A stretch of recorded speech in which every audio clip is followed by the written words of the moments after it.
नमस्ते, मैं सुगंधा रॉय पाठक सत्यम पाठक के साथ आपका स्वागत करती हूँ अपने एक और फैसिनेटिंग और थॉट प्रोवोकिंग एपिसोड में। आज का जो हमारा टॉपिक है वो है दिल्ली शहरों का शहर का 5th चैप्टर फ़िरोज़ाबाद, जो बाद में दिल्ली का एपिसेंटर बना Firoz Shah Kotla. Now we have a new king, Firoz Shah Tughlaq, born in 1309. He was the third ruler of Tughlaq dynasty. Mohammad bin Tughlaq के बाद 1351 में रूल करने आते हैं फ़िरोज़ शाह तुगलक, जो 1351 से लेकर 1388 तक रूल करते हैं दिल्ली सल्तनत पर। मोहम्मद बिन तुगलक का जब रूल 1351 में ख़त्म हुआ, उसके बाद एक कोलैटरल रिलेटिव रूल करते हैं 1 महीने के लिए, जिसका नाम था मुहम्मद इब्न मुहम्मद, जो सिर्फ 1 महीने के लिए रूल करते हैं। उसके बाद आ जाता है फ़िरोज़ शाह तुगलक गद्दी पर। तुगलक डायनेसिटी स्टार्ट हुई गयासुद्दीन तुगलक से, जिसने स्टार्ट किया था इसे 1320 में, और ये एंड हुआ नसीरुद्दीन महमूद के साथ 1414 में। फ़िरोज़ शाह तुगलक बेटा था सिपा रजब और हिंदू प्रिंसेस नैला का। ये जो नैला और सिपा रजब की शादी थी, हमारे हिस्ट्री की हर एक उस शादी की तरह थी, जहाँ ये जो मुस्लिम राजा होते थे फोर्सफुली हिंदू प्रिंसेस से शादी करते थे। उनके राज्य पे पहले अननेसेसरी कर लगा देते थे और अननेसेसरी टैक्सेस। उसके बाद जब वो राज्य टैक्स नहीं चुका पाता था, तो वो हार कर अपनी प्रिंसेस को अपने राज्य को बचाने के लिए उनकी बलि चढ़ा देते थे, उन्हें सौंप दिया जाता था इनको। तो यस, इस तरह से शुरू होती है फ़िरोज़ शाह तुगलक की कहानी। आइए हम देखते हैं अब आगे इस फ़िरोज़ शाह कोटला को, और फ़िरोज़ शाह तुगलक ने अपने राजनीति के दौरान क्या क्या किया और किस तरह से अपने इस फ़िरोज़ शाह कोटला को खड़ा किया। चलिए, जैसे ही आप फ़िरोज़ शाह कोटला के अंदर एंटर करते हैं, आपको एक वीरान और उजड़ा इतिहास महसूस होता है। ये किला 1354 में फ़िरोज़ शाह तुगलक ने बनवाया था, जब उसने अपने नाम पर एक नया शहर फ़िरोज़ाबाद बसाया। लेकिन ये सिर्फ एक शहर नहीं, बल्कि उस समय के डर और अत्याचार की मिसाल भी था। तुगलकों का शासन हिंदुओं के लिए एक कठिन दौर था। इस किले की ऊंची दीवारें एक शक्तिशाली सल्तनत का घमंड दिखाती थी, लेकिन आज ये एक वीरान अवशेष बनकर खड़ा है, जैसे इतिहास खुद गवाही दे रहा हो कि जो धर्म और संस्कृति के साथ अन्याय करता है, उसका अंत निश्चित है।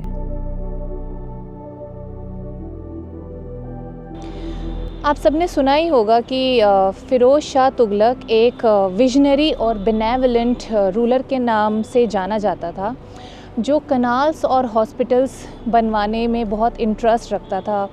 उसको किले बनवाने का बहुत शौक़ था और एक पीसफुल एडमिनिस्ट्रेटर के रूप में जाना जाता था। पर क्या हम कभी सोचते हैं कि इतिहास के पन्नों में लिखी हुई बातें कितनी न्यूट्रल होती है? जो लोग मंदिर तोड़वाते हैं, कत्ले आम करते हैं, वो हिस्ट्री में जाके इतने महान रूलर कैसे बन जाते हैं? हमारे स्कूल बुक्स में और हम तक सिर्फ उनकी अच्छी बातें ही क्यों आती हैं?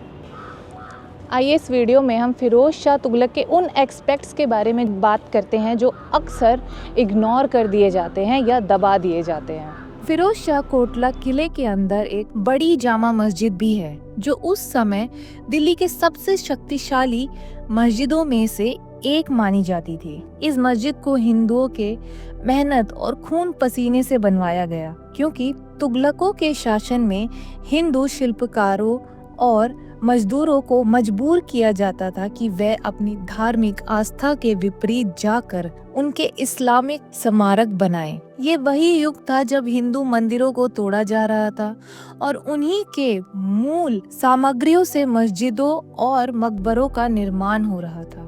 समय के साथ ये मस्जिद वीरान और शून्यता से भर गई, जैसे इतिहास स्वयं गवाही दे रहा हो कि जो भी अन्याय और अत्याचार के आधार पर खड़ा होता है उसका पतन निश्चित होता है। फिरोज शाह तुगलक जब गद्दी पर आया तो उसने मोहम्मद बिन तुगलक के बनाए हुए 24 कानूनों को हटा के सिर्फ 4 कानून रखे, जो थे जजिया, खरज, ज़क़त और खाम। जो जजिया कानून था, नॉन मुस्लिम टैक्स, ये एक मजहबी टैक्स था जो सिर्फ हिंदूज और अन्य गैर मुस्लिमों से वसूल किया जाता था।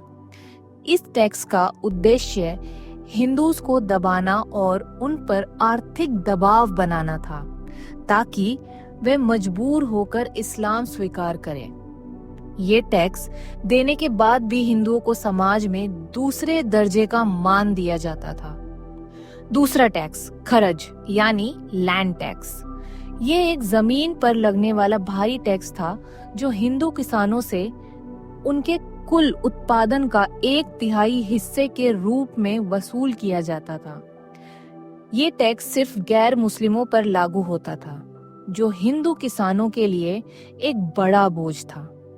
ज़क़त, इस्लामिक चैरिटी टैक्स, ये एक धार्मिक टैक्स था जो सिर्फ मुस्लिम व्यक्तियों से लिया जाता था, लेकिन इसका पैसा सिर्फ उनकी भलाई और उन्नति के लिए इस्तेमाल होता था। हिंदुओं पर यह टैक्स नहीं लगता था, लेकिन उनसे और भारी टैक्सेस वसूल करके उनकी आर्थिक स्थिति कमजोर की जाती थी। फोर्थ टैक्स खाम, वॉर बूटी टैक्स, ये टैक्स उन लूट के माल पर लगता था जो हिंदू मंदिरों और उनके धन संपत्ति को लूटने के बाद इकट्ठा होता था। इस लूट का 80% भाग मुस्लिम सैनिकों और शासकों को मिलता था, जबकि हिंदू अपने ही धन संपत्ति से वंचित हो जाता था।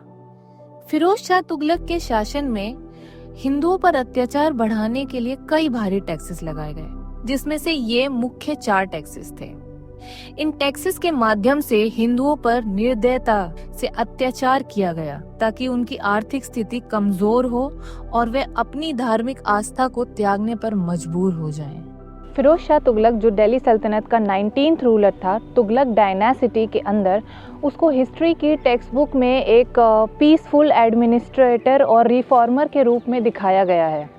एंड हिस्ट्री राइटर ने उसको एक ह्यूमैनिटेरियन रूलर कहते हुए उसके कंट्रीब्यूशंस को बहुत ज़्यादा हाईलाइट किया है। लेकिन जो हमारे हिस्टोरिकल रिकॉर्ड्स हैं वो कुछ और ही दिखाते हैं। फिरोज शाह की अपनी किताब फुतूहत ए फिरोज शाही उसको एक ऑर्थोडॉक्स मुस्लिम बताती है। उसकी अपनी ही किताब में ये लिखा है, जो इस्लाम के स्ट्रिक्ट रूल्स को फॉलो करता था और उसका कहना था कि उसका फ़र्ज़ है कि सारे अन इस्लामिक प्रैक्टिसेस को बैन करना या उन पर प्रतिबंध लगाना। 1360 में फिरोज शाह तुगलक ने जगन्नाथपुरी टेम्पल को पूरी तरीके से डिस्ट्रॉय किया।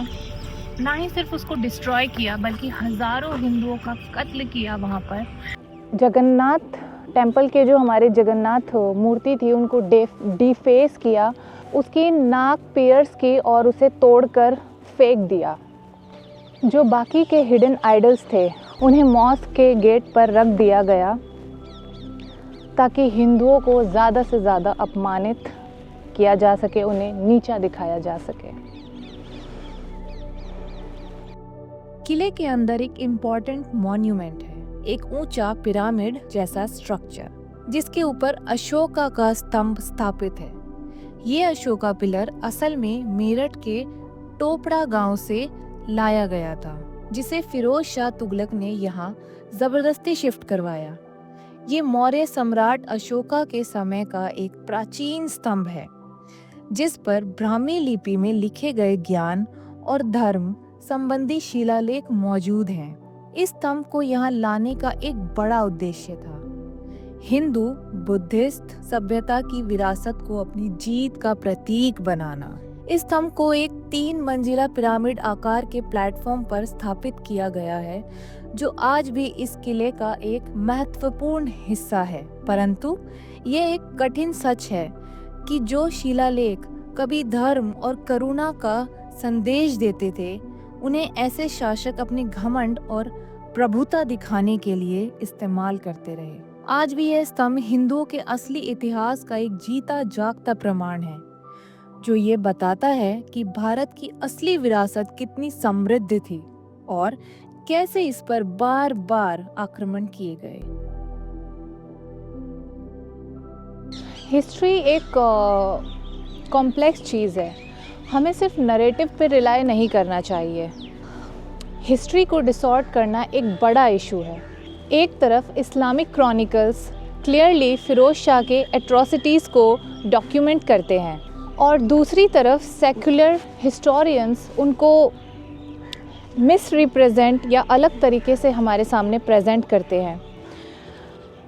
मेरे हिसाब से हमें अपनी हिस्ट्री को अच्छे से पढ़ना चाहिए, उसे एक्सेप्ट करना चाहिए और उसे उसी तरीके से प्रेजेंट करना चाहिए ताकि हमारी आने वाली जनरेशन सही हिस्ट्री को पढ़ सके, उसे समझ सके और ये जान सके कि हमारे साथ हिस्ट्री में क्या क्या हुआ था या हमारे पूर्वजों के साथ उन्होंने क्या क्या कठिनाइयाँ झेली थी।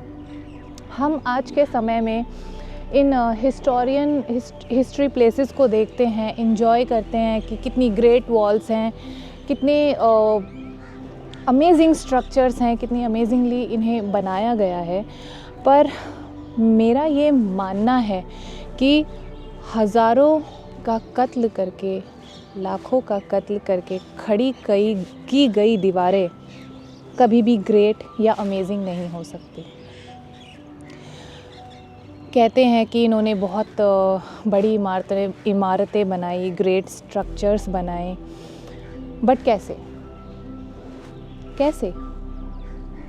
बहुत सारे लोगों को दबाकर, मारकर उनकी श्रद्धा को दबाया गया, उन्हें मारा गया, पूजा करने से प्रतिबंध किया गया, सिर्फ इसलिए ताकि वो हमारे धन को लूट सकें।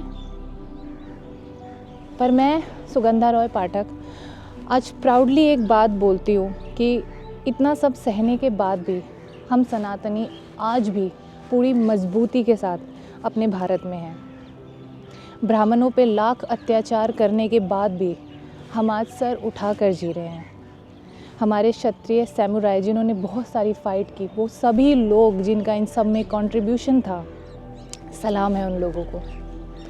मैं सुगंधा रॉय पाठक सत्यम पाठक के साथ आज आपसे विदा लेती हूँ। नमस्ते। फिर मिलेंगे अगली अपनी एक और वीडियो में, जहाँ मैं शायद आपको बहुत सारी कहानियाँ इन इमारतों के बारे में ना बता पाऊँ, बट हाँ, इन इमारतों को किस नींव पर खड़ा किया गया है ये ज़रूर बता पाऊँ। धन्यवाद। जय श्री राम।